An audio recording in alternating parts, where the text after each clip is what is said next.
جب مسلمانوں کو پتہ چلا کہ رجب کی عبادتوں کا اور مخصوصاً رجب کے عمرے کا، رجب کے روزے کا اتنا ثواب ہے، تو یہ سوال بھی پھر مسلمانوں کے ذہن میں آیا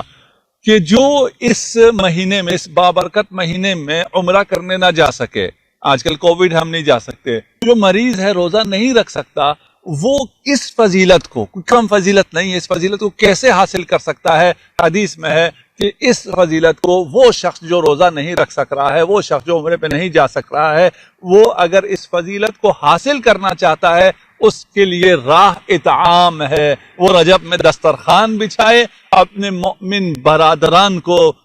بھائیوں کو اس سفرے پر بلائے، کھلائے، اطعام کرے، راہ خدا میں خوشنودی خدا کے لیے، اور اسی ثواب کو حاصل کرے جو رجب میں عبادتوں کا، روزوں کا، عمرے کا تھا۔ اس لیے رجب میں مومنین دسترخوان بچھاتے ہیں۔ آپ کو دسترخوان امام جعفر صادق علیہ السلام مبارک ہو، اس لیے کہ یہ برکات، یہ فیوزات ہمیں اہل بیت کے بغیر نہیں مل سکتی تھی۔ ہمارا شکر ہے، ہم شکر ادا کرتے ہیں، اور تمام امت مسلمہ کو شکر ادا کرنا چاہیے کہ یہ رحمتوں کا مہینہ، ہم اس رحمتوں کے، برکتوں کے مہینے میں ہیں، اور اس کی برکات اور رحمات کو خود رسول خدا صلی اللہ علیہ وآلہ وسلم کی احادیث کی روشنی میں آج مسلمانوں تک موجود ہے، تمام کتابوں میں، اور اس کے خلاف بولنے والوں کو خدا